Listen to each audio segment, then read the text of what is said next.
Next on Invest Northwest, local businesses thriving in a challenging economy. First up, InCyte Pathology, transforming, growing, and strengthening for more than 5 decades in this area.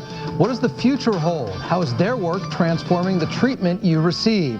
Plus, local electronics retailer growing will show you where and why Huppins is expanding. Invest Northwest for October 24th, 2010 starts now.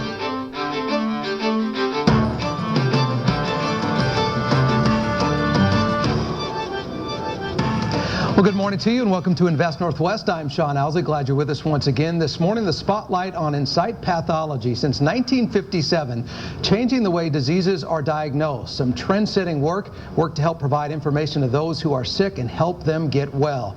Here is a snapshot of the company. InCyte Pathology is a private company founded back in 1957 to provide anatomic diagnostic services. Anatomic pathology, the science of disease diagnosis based on the appearance and results of tissue testing. Now, this is different from clinical labs, which test body fluids such as blood and urine. And here to talk about InCyte, the medical field trends they're seeing and navigating a challenging business climate, InCyte Chief Medical Director, Dr. David Hoak, Chief Operating Officer, Gary Gemar. Good morning to both of you, and thanks for being here. Thank you for having us on. I want to start with the financials and the economic side of InCyte Pathology. Gary, right now, and over the past 5 years, it has been very, very difficult for a number of businesses that have been here on Invest Northwest because of the economy and the recession that we fell into. Where is it in your company specifically? What do the fundamentals financially look like? Well, Sean, in 2007, we actually made a conscious decision to increase our sales force because we felt our company needed to grow outside this community. And so we've increased our sales force from, at that time, 2 to 5 currently. And by doing that, we've actually have come through this recession very well. We're showing about a 15% growth in our histology businesses here, and our cytology business, which is mainly Pap testing, that's been kind of flat. And somewhat that's due to the new technologies that we really invested in to do that kind of screening, which really requires less frequent intervals of testing. Gary, if you can, I'm going to talk about the newer facility that you moved into in 05 a little bit later on, but overall, do you think the fact that healthcare is such a strong industry here in our region really helps sustain a business like yours? Yeah, again, we have a good client base here in Spokane that really serves our market.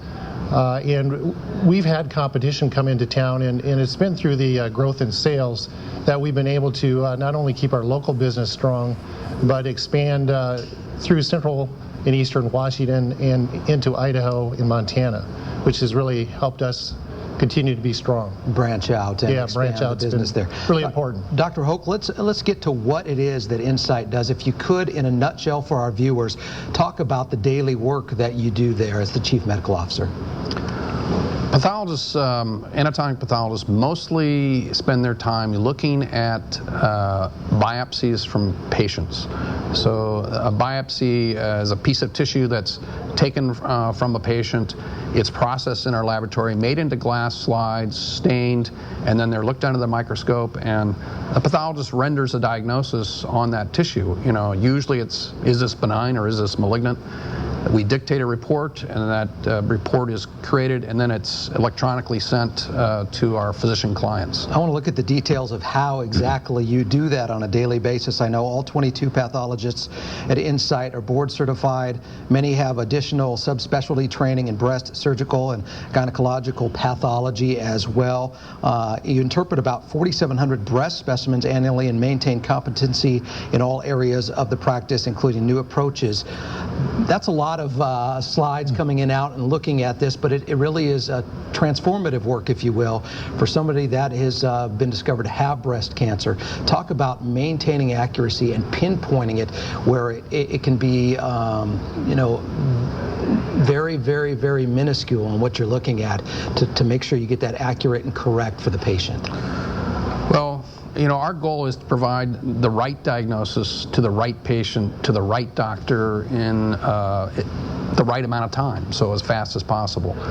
And by that I mean we want to make sure that we know that when the doctor takes that a specimen, that we always maintain identity of that patient. So we cannot mix specimens from one patient to the next. So we always want to make sure, and we've developed technology and purchased technology to try to do that. In terms of making the right diagnosis, we attract and recruit the best pathologists that we can find. We try to attract the best personnel that we can find and train them and keep them their skills up to date. And we try to invest in lean technology to try to make our processes within our laboratory as efficient and as error-free as possible. This really is what you do, a difference maker in detecting breast cancer early and remedying that situation for the patient. If you can, if it's a complex diagnosis, if you're not sure, talk about the process and what you do, the steps you take at that point. Well, if for example, I saw a breast biopsy and I was unsure of the diagnosis, I said, could this be benign or malignant? I would send that to a subspecialist within our group who has additional training or expertise and ask for his or her opinion. Then let's say that pathologist says this is malignant. Then it goes through a third pathologist for what we call quality assurance. So multiple pathologists would be looking at that specimen to assure that we get the right diagnosis. I also was told by your company that you have a suite of staining instruments, as they're known. If you can explain that and how that really changes what you do on a daily basis. Well, sometimes tissues require additional, usually antibody tests to tell if this tumor is this tumor or is not tumor, or does this tumor express, say, in breast cancer, estrogen receptor. Mm-hmm. We have automated instruments that will treat that tissue with that antibody, and it will stain that tissue so that we can tell is this tumor or does this tumor express estrogen receptors? And that technology we've tried to develop so that it is lean and efficient, so that when we ask for a stain, it gets to us as soon as we possibly can get that. That is obviously beneficial to the patient. Gary, if I can bring you back in, let's talk about the facility itself. It's in 2005, you moved into the new 26,000 square foot single-story facility, Mirabel Point, Spokane Valley, 2.5 acres. How does that change the business on a day-to-day operation basis? I mean, obviously it's a larger facility. Talk about what you're able to do that you weren't able to do before the move in 2005. Well, our new facility is really designed for most of the departments, as Dr. Hoak mentioned, to be very lean. And so when the specimens come in, we have a central processing area, and if the sample goes out the door to the right, it goes into histology, and it basically follows a very linear path to be processed. So there's not a lot of backtracking. That sample just flows a nice path to where it's stained, and then it eventually goes to the pathologist to be read. The same thing happens for our pap testing. It goes to the left out of accessioning, and it ends up in the processing center. It's all processed in very lean technology on our instrumentation, and then it goes to the cytotechnologist to be read. So it's really helped.